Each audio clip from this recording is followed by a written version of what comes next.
ভিন রাজ্য থেকে শারীরিক অসুস্থতা নিয়ে বাড়ি ফিরছিলেন। স্টেশনে নেমে প্রাতঃভ্রমণে গিয়ে বাথরুমে পড়ে অস্বাভাবিক মৃত্যু হলো এক ব্যক্তি। ঘটনাটি ঘটেছে বুধবার সকালে পশ্চিম মেদিনীপুর জেলার বেলদার দাঁতনগামী বাসস্ট্যান্ড সংলগ্ন এলাকায়। পুলিশ জানিয়েছে মৃত ব্যক্তির নাম দীপক মান্না, বাড়ি পূর্ব মেদিনীপুর জেলার ভগবানপুর থানার কাকগেছিয়া এলাকায়। কর্মসূত্রে ওড়িশার ভদ্রকে থাকতেন তিনি। সেখানে বাড়ি বাড়ি ঝাড়ু ফেরি করে বেড়াতেন বলে খবর পরিবার সূত্রে। পুলিশ এবং পরিবার সূত্রে জানা গিয়েছে কয়েকদিন ধরে সেখানে শারীরিক অসুস্থতা বোধ করায় ওই ব্যক্তি বাড়ি ফিরছিলেন চিকিৎসা করানোর জন্য। এদিন সকালে বেলদা স্টেশনের ট্রেন থেকে নেমে ভাইয়ের সঙ্গে দাঁতন বাসস্ট্যান্ড সংলগ্ন এলাকার একটি সুলভ শৌচালয়ে প্রাতঃভ্রমণে গেলে সেখানেই বাথরুমের ভেতর পড়ে গিয়ে অস্বাভাবিক মৃত্যু হয় ওই ব্যক্তির। মৃত ব্যক্তির ভাই গুরুপদ মান্না বললেন, দাদা ওড়িশার ভদ্রকে বাড়ি বাড়ি ঝাড়ু বিক্রি করতেন। সেখানেই বেশ কিছুদিন ধরে শারীরিক অসুস্থতা বোধ করায় বাড়ি ফিরছিল ডাক্তার দেখাবার জন্য। এদিন সকালে বেলদা স্টেশনে দাদাকে নিয়ে বাড়ি ফেরার পথে এখানে বাথরুমে গিয়ে দীর্ঘক্ষণ দরজা না খোলায় দরজার সামনে গিয়ে ডাকাডাকি করি, কোনো আওয়াজ না মিললে এরপর দরজা খুলে দেখি দাদা নিচে পড়ে রয়েছে। তড়ি ঘড়ি করে তাকে তুলে বেলদা হাসপাতালে নিয়ে গেলে চিকিৎসক মৃত বলে ঘোষণা করেন। খবর পেয়ে ঘটনাস্থলে পৌঁছয় বেলদা থানার পুলিশ। মৃত্যুর কারণ নিয়ে ধোঁয়াশা থাকায় মৃতদেহ ময়না তদন্তের জন্য খড়গপুর মহকুমা হাসপাতালে পাঠিয়েছে পুলিশ।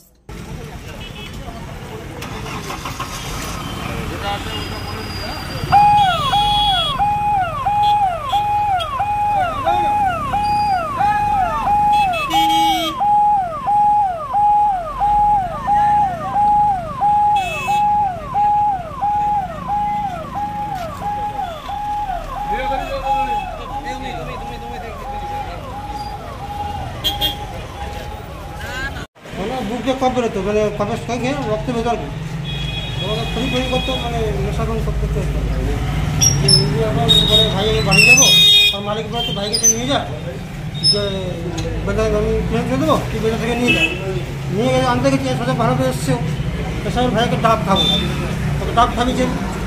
ডাব খাওয়ার পরে আমি পায়খানা করতে যাবো, পায়খানা এখানে নিয়ে এসছি। পায়খানা করতে যা মানে কল্পা কিছু ধরি যা করে। কোথায় থাকতো আপনার ভাই? ভদ্রকে ফেরি করতো। এখানে কি করতে এসেছিল? এখানে বাড়ি যাবে, বাড়ি যাবে, ডাক্তার দেখেন, ডাক্তার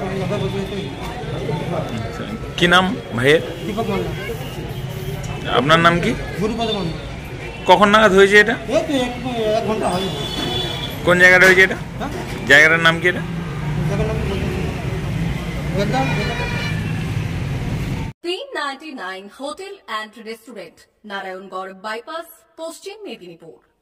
আমাদের এখানে সকাল, দুপুর ও রাত্রিকালীন আহারের সুব্যবস্থা রয়েছে। সকালের টিফিনে পাবেন স্ন্যাক্স, পরোটা, আলুর paratha, bread omelette, bread toast, dosa, idli, sambar vada সহ অন্যান্য আইটেম। দুপুরের খাবারে পাবেন ভেজ ও নন ভেজ আইটেম, লাউ চিংড়ি, চিংড়ি মালাইকারি ও ইলিশের নানান পদ, ভাত, খাসি ও মুরগির মাংস। রাতের খাবারে থাকছে একাধিক ইন্ডিয়ান ও নন ইন্ডিয়ান সুস্বাদু ও সুস্বাস্থ্যকর খাবার। সুলভ মূল্যে ও পরিচ্ছন্ন খাবারের একটাই ঠিকানা, P99 hotel and restaurant, Narayangarh bypass, Narayangarh, পশ্চিম মেদিনীপুর। বিশেষ দ্রষ্টব্য, আমাদের এখানে সকল অনুষ্ঠানে খাবারের অর্ডার নেওয়া হয়। মা বাসন্তী হোটেল অ্যান্ড রেস্টুরেন্ট, উত্তাপন, নারায়ণগড়, পশ্চিম মেদিনীপুর। আমাদের এখানে সকাল, দুপুর ও রাত্রিকালীন আহারের সুব্যবস্থা রয়েছে। সকালের টিফিনে পাবেন স্ন্যাক্স, পরোটা, আলুর পরোটা, মিক্সড পরোটা, মুলি পরোটা।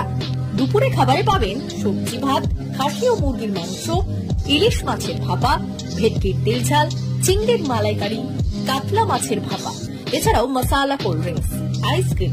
রাতের খাবারে পেয়ে যাবেন তাওয়া রুটি, তন্দুরি রুটি, তড়কা, চিকেন তন্দুরি, চানা মশালা, চিকেন বাটার মশালা প্রভৃতি।